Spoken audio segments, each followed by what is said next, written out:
kuchikwoli naye olaba amaanyi ga Servant kali akalimba ke kasiikuula abantu okubanga buli omu kati in fact ku lwaleero buli muntu nozaga nti njagala sinafunayo client gwe mpulira nkubira nga nti nkonekitinga kuba Servant nga tayagala bisenge bisatu nabadde lwali lwakumeka last Thursday nga tuli wansiri nenkola quotation nga sijja kwebuuza ku bayingini mwabibala ndaba tuyitawo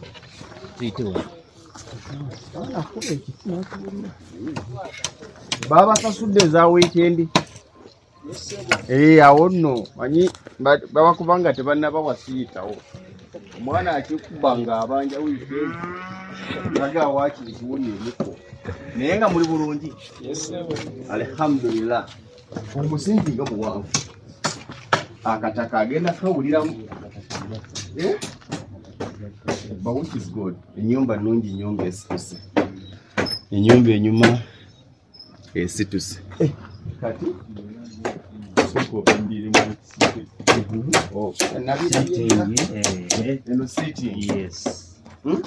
TV egenda ko etageza nateramu 32 inch ene ennyumba egenda mu 40 bagita 50 inch noteekako ufa nosaka akameza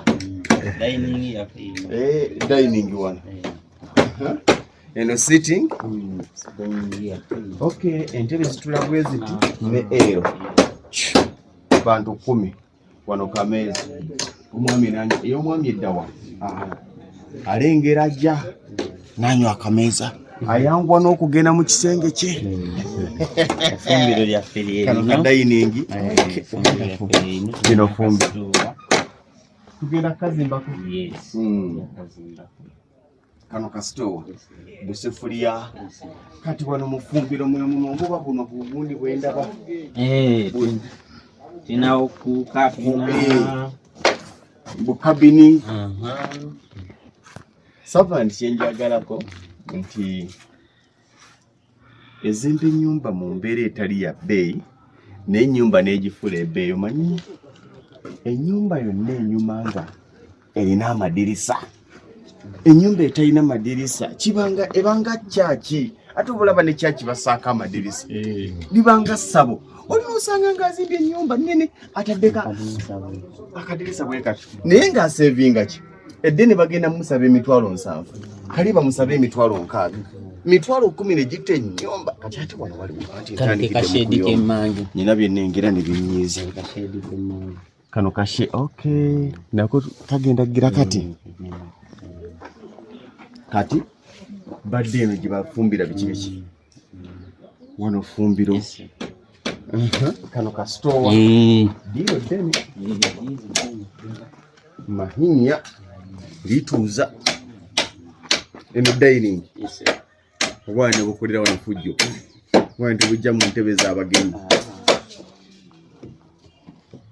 amatofaali gano kabameka 2-5 okay kati tuli wano bwe tuva mu ddiiro awo weebale nnyo waliwo amayumba mangi gendaba ng'omuntu bw'abeera mu ddiiro alengera butereevu mu kisenge in fact ku pulaani yonna omuntu ali mu ddiiro yandibadde amaaso tegagukira mu kisenge kyonna kakibeere ky'abaana kubanga ojja tuuka mu maka nga kisenge gw'okiyita ky'abaana naye nga amaka gaatabukadda maama gy'asula nga gaatabukadda gulooza ky'abaana naye nga kyafuuka kisenge ky'abaana ne maama kakati wano oteebera kuno ine ebisenge common bathroom abo be bawala ne ka wardrobe cup kusaamu bugoye okayina mu iyo kano eyakuzimbira Servant yayite najja naye njagiddamu nakulaba dda buli gye tugenda onyiiga kati okugiddamu n'okukola empya ozimba mpya era nze nyiigira nnyo bano abantu abakwata ennyumba enkadde mbu bazikola renovation n'agijjako ayongerezeeko olimenya ennyumba oddemu endala bw'oba tunafuna ziddamu ndala sooka ogumiremu eyo kiringa emmoloka empya okutandika ojja kubafira eba ekaddiye kati kano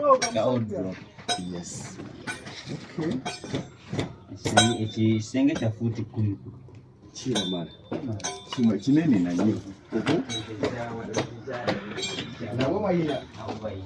Bali mbakoza amalala.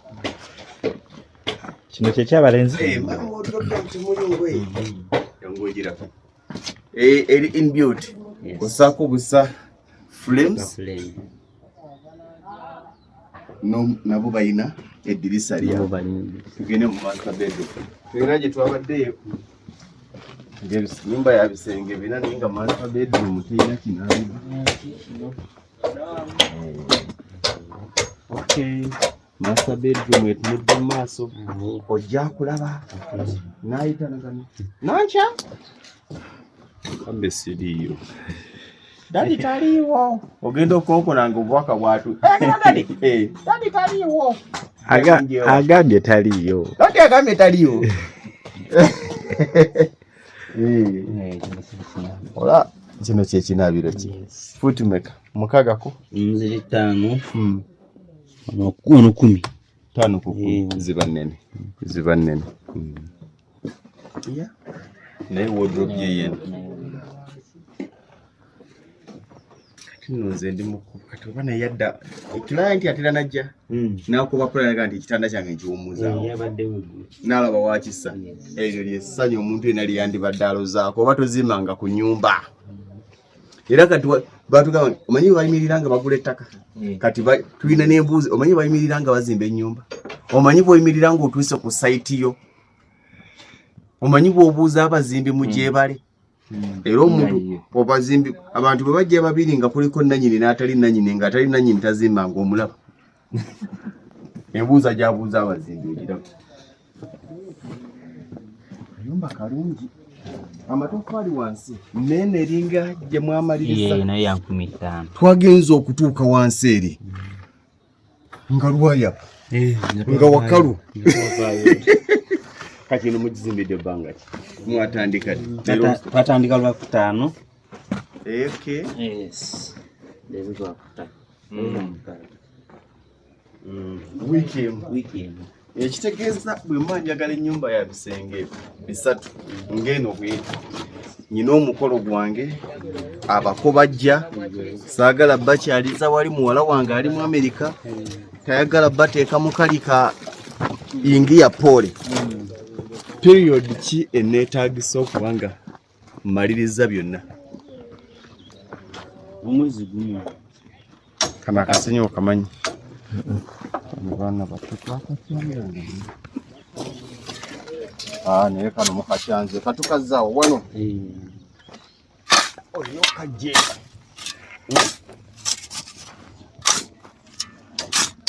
ate bw'oba ogukyanga omanyi nze nali sini ya poota bw'oba ogukyanga oguteeka waggulu wano ne gweyanjala seminti n'ayiikira gwonna okitegedde kati gwe wakabiraba kyali mwana kino kizimbe kyakumeka ng'opoota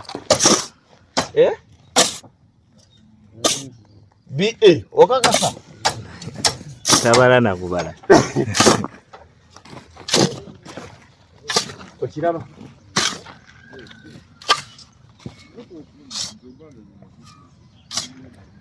Seriso yiwa ali yampootesa enkokoto n'atansasula ngamba gwoli yanga sente ogenda zikozesa sobola kuba ku mutima paka kati obaje wajja obuvumu namusanga tunatandikira mulaba kenkoze nti kanjawulo ne bw'otakazaako mukono ne bw'otakazaako mukono wadde obuuza ebbanga period nga buli kimu kiwedde no like tusobola okubala mitendera foundation to wall plate nafu 10 wiiki emu n'ekitundu okusereka nga byonna weebiri mabaati gange weegali wiiki 2 plaster wiiki 3 plaster twaliramu finishing yes zino wiiki 2 gwe mwezi kitegeeza nti myezi 2 okwasibwa ennyumba yo okitegedde gweba ne material wo myezi 2 bagamenti nkoma omwezi gwa 12 oyina omuntu ogwo weesiga Uganda weereza sente matofali 25,000 ganago wagulu ate gali ageta 15,000 sementi 8,000 kijja kityo okubanga eri gye mwavaako yali akasa yali ansanvu kati wano ettaka wano waliwo olusozi gwe guli omusingi omuwanvu kweyongeramu nekisenga wali twazimbye kyaddabu ettaka lino ekisindika mwagasse nga kinene bandali waliwo ekyemmanga omusingi gwamuyiikako emitayimbwa kina 28 si kye nabagamba 28 ennyumba ndaba abantu bangi ng'alina shedi ya miryango yokka osobola okirekomendinga nga tekuli kashedi kamanju kali nga ke nalabye mutaddeko kashedi kemanju akayamba kuba nti omuntu okuluma mu nnyumba tufuluma bulungi baako omuntu omulirako oba abaana oze nkube kuba mu nziguli ezo olina nesiga nti enkube ekkubira ku mulyango naye nga sofa omulimu mulungi nti buvunaanyizibwa bw'omu client okutunuulira bw'otunuulira project za Servant Constructors bw'oziraba ne project noga nti njagala okunzimbira Servant Constructors buvunaanyizibwa bwe bw'oba olaba bagwanya okwasibwa omulimu gwo ekyo kisinziira ku ndaba gy'olaba gye bakolamu omulimu tumi nyinza obutakurekomendinga gwe we recommending okusinziira ku bwolaba bwe bakola speed gye bakoleramu naye nkikugamba nti Servant kyeyina omanyi buli muntu alina ekirungi aba n'ekibi Servant Constructors tekolera ateetegese baagala nnyo ng'olina material omusewo bajje bazimbe bagende waliwo omuntu gwe nali njogera nangamba nti Servant yazimba ennyumba mu wiiki emu n'ekitundu yansaba ssente nnyingi ne mmubuuza kwaliko abazimbi bameka Servant tekomberera kalimo fundi najja ne pota ne bazimbako kolomu emu ne bagenda banywa akacyayi si Servant bw'otunuulira ttiimu eri ku fundi waaka yokka ku kusitula amatoffaali n'otunuulira ttiimu eri kubaweereza okkiriza nti mu bbanga tuno omulimu gwo babeera bagumaze ensite kyalina budde obwo bwa kuzimbira nnyumba myezi 6 oli ku nnyumba ejja kati yakigambye nti foundation to wall plate na buli kimu bw'obanga ogamba nti ennyumba oyagala ng'ewedde ng'esi ekubiddwa plaster oluusi ne langi bawe emyezi 2 bajja kuba nga bakwasa ennyumba yo kasita obanga materiyo yenna omulira waliwo kye batategedde Servant twagala kubebaza beba mu ku sponsor baffe aba Sedduge 223 nyongera okutegeeza nti enteekateeka zengedde atanaba kwewandiisa jangu ewandiise tugamba nti Sedduge 223 nyola abavunkanya 30 tugenda kubeera nga tutandika ennaku esigadde entono ez'okubanga twewandiisa n'olwekyo tugamba nti obanga olina omuntu obanga gwe kennyini nga nandyagadde okwewandiisa towunjawunja ojja kujja ku offices za Lugonvizi Show ku Ham Towers Makerere tuli ku mwaliro gwa kusatu room HM95 jangu ojja kubanga osobola okuba nti weewandiisa kasitoga nti nja bisobola omuwanguzi agenda na kisumuluzo kya kapyata ya piki mpya tuku gomanyi kyogenda ogikozesa byonna ebisigadde bijjakola naye nga Sedduge 223 Servant Constructors be bamu ku ba sponsors baffe twagala okubeebaza ttiimu yonna bwe tukola bwe tuweereza bayinginiya abaweereza na buli omu alina kyakola okulaba nga projekiti nga zino zitambula tewali kimpa ssanyu okulaba nga omuntu atuukiriza ekirooto kye kimpa essanyu nze nsobola okutegeera client ono kyayitamu okulaba nga ennyumba ye esituse era n'umwanyi client asitula ennyumba n'agikaabira nga ne materiyo gwakaabira agenze ku nnyumba ye client yenna buli muntu n'otuulira akayimba naga nti nzaani agenda okuva mu muzigo nzaani agenda okuva mu kasingo ruumu nzaani agenda okuva mu kakyuyi kimu okubanga nzimba ennyumba efaanaganako ng'eno eno ennyumba njagala obalirire nga bagitadde wano ettala wano bagitaddewo ettala wali bagitaddewo ettala mu kkoonaawo ettala okalengerera eri noga nti awo nno olengera olabawo nti awo wange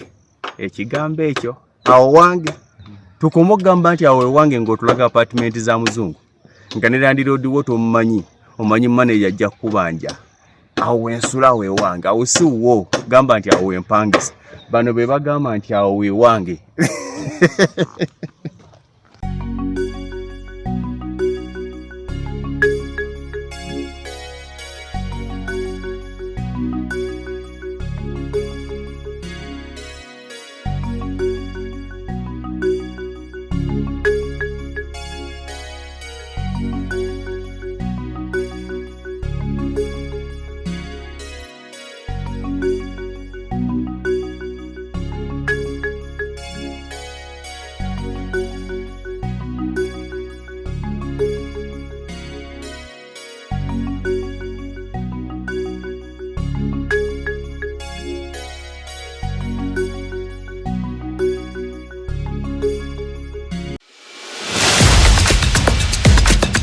obuyigirize si ensonga. Omulimu gw'okola oba eggwanga gy'osibuka si kikulu. Mutwe gwo gwe gukweyimirira. Oyingiranga bw'oli mu mbuga ya Sseddugge n'ogifuluma ng'oli mu bedde. Anti omuwanguzi kisumuluzo ky'akapyata ya ppiki. Okwewandiisa mu mpaka za Sseddugge 2023 kutandika nga 4 omwezi ogw'omwenda Septemba okutuusa nga 27 omwezi ogw'ekkumi Oktoba ku woofiisi za Lugonvuzi Show ku Ham Towers e Makerere opposite Makerere University Main Gate. Oba kuba ku ssimu 0709 668 566 okumanya ebisingawo. Jjukira nti okwewandiisa kwa bwereere. Sseddugge 2023 Nyoola.